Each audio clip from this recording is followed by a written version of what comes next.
Coming up in the news, a number of organizations teaming up to provide a solution to the island's water challenges. Also, some good news for those who plan to attend the 2020 Junkanoo Parade. And a woman known to bring good cheer to residents to be honored. The Bahamas Tonight, the Northern Edition, starts now. This is the Bahamas Tonight, Northern Edition.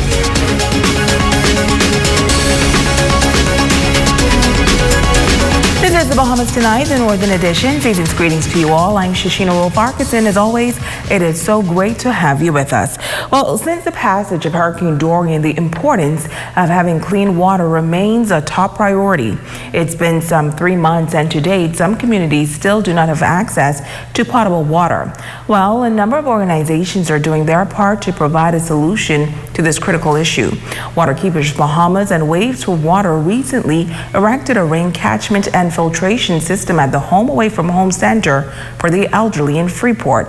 Yesterday morning, a brief ceremony was held by the organizations where they showcased how the system will work.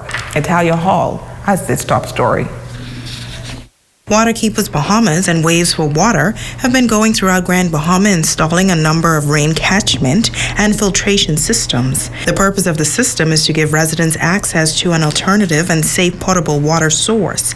Executive Director of Waterkeepers Bahamas, Rashima Ingram, says it all started shortly after Hurricane Dorian. And we realized there were some things that NGOs like Waterkeepers Bahamas and Waves for Water really needed to get on the ground and assist persons that were in vulnerable positions. And Home Away from Home was one of the ideal candidates for us to launch this pilot project. Waves for Water Representative Luke Hopper says their organization is all about getting clean water to those who need it. We've put in this rainwater catchment system. Now these are typical of a couple of systems we've installed on the island. There's a similar system that's just about to come online in High Rock that's been installed at the Anglican Church in High Rock. We have another system at the other Anglican Church at Sweetings Key. Managing Director of the Disaster Reconstruction Authority, Kate Forbes-Smith, says it's an excellent program. I think what this demonstrates too is, a lot of us don't recognize how we can use rainwater and benefit from it, and just understanding the systems that are in place all around the world. Deputy Prime Minister, the Honorable K. Peter Turnquist, noting that the system is a great addition to the various communities, as there are some challenges with having access to clean potable water on Grand Bahama. Those areas that suffer from a lack of consistent power supply. And so anything that we can do to bring clean water is certainly a benefit to the community, and we're certainly very grateful. I would like to thank all of the contributors, the Moore Foundation and Waterkeepers and Waves for Water. The young cadets of Waterkeepers Bahamas demonstrated how the system works. The DPM told the group that they are learning some valuable skills. Not only going to benefit us here in the community, but certainly as you get exposed and as you understand conservation, as you understand sustainable practices, hopefully you'll become ambassadors to the region and to the world as to what is possible and how we can take advantage of all of the things that naturally exist in our environment. Owner of Home Away from Home, Murphy Knoll, says the system has been useful at the home, and she uses it to cook for the elderly. We actually filter the water, clean it up and everything like that, take it inside, put it in the fridge, and actually put some in. We have another bucket inside that we actually keep for cooking, and it does the home well, because here at Home Away from Home, where we cater to actually really 150, but really 70 persons actually lives in the 3 locations. Now more systems are expected to be erected in East Grand Bahama in the near future. Italia Hall, ZNS Network News. Well, some good news for residents of Grand Bahama concerning the 2020 New Year's Day Junkanoo Parade. The Minister of State for Grand Bahama making the announcement this morning during a press briefing at the office of the Prime Minister. Megan Shepard has more. Despite a major setback due to Hurricane Dorian, Junkanoo groups on Grand Bahama are still very committed to hitting the parade route come New Year's Day. Minister of State for Grand Bahama, Senator Thurnipo Kwesi Thompson, noting that the annual Junkanoo Parade is a major cultural event that residents look forward to every year. However, he notes that some Grand Bahamians may still be experiencing challenging times. And with that in mind, the Ministry of Culture has decided to make this year's parade free to the public. Even finding $30 and $20 and $10 for a family of 3 or 4 could be a challenge. And that might have discouraged some people from coming out and enjoying the parade.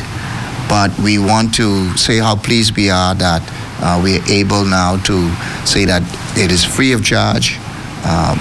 The bleachers, we're going to have space for approximately 3,000 persons. And the bleachers will be first come, first serve. And so we want to invite the public to come and bring your kids, bring the entire family. Acting Chairman of the Grand Bahama Junkanoo Committee, Kevin Russell, inviting the entire community to come out and forget their challenges, if only for a few hours.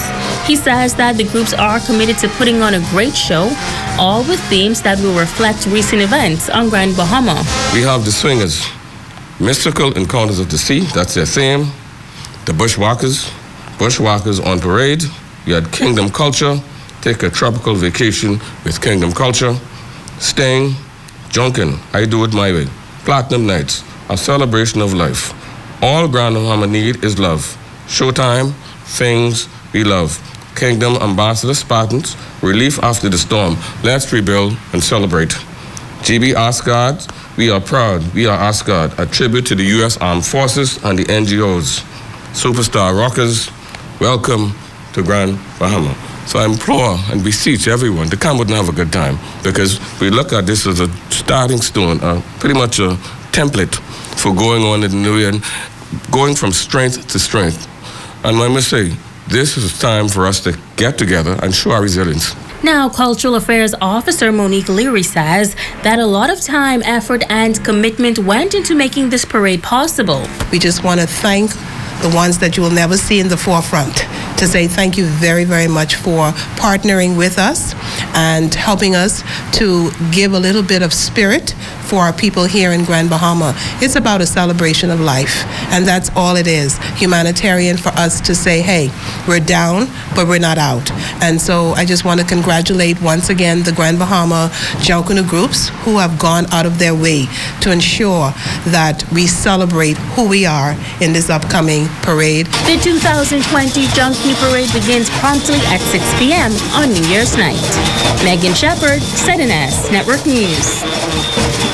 Thanks, Manuel. Jehovah's Witnesses from around the world coming to the aid of their brothers and sisters in the Bahamas following Hurricane Dorian. Since the storm, hundreds of volunteers have been on the ground assisting families with home repairs as well as spiritual healing. Jamila Mizik reports. Jehovah's Witnesses in the Bahamas getting some much-needed assistance from their brothers and sisters around the world post-Hurricane Dorian. Chairman of the Jehovah's Witness Disaster Relief Committee in the Bahamas, Micah Giannulis, says so far they have repaired 170 homes in Grand Bahama, 10 homes in New Providence, and their next stop is Abaco, where they're looking to repair some 20 homes on that island. The main reason why we're here is because of love. We love one another. We love our united family as Jehovah's Witnesses. This is not just, we're in 240 lands as a family. So we do this all over the world. So when our family's in need, like such as here in the Bahamas, the other members will come and assist them. So it's all out of love, and that's what Jesus told us to do. He told us to love one another.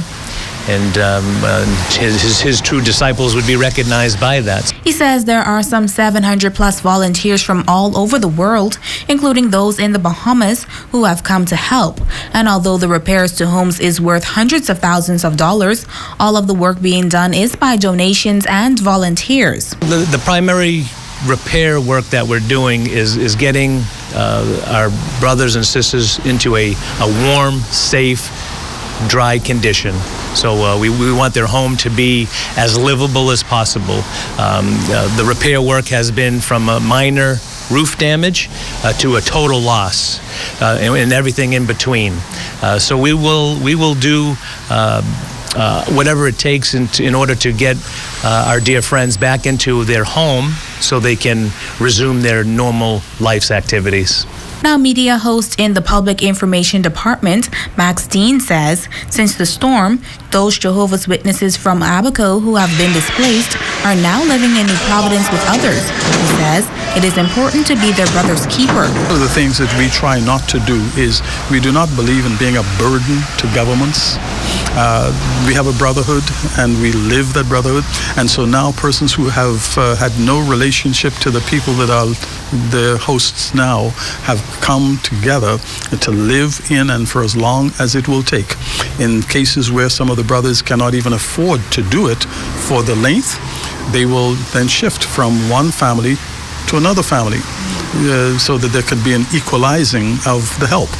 But it's all because we collectively want to help one another. Now those persons will be housed until they are able to get back into their homes. Jamila Mizik, 7S Network News.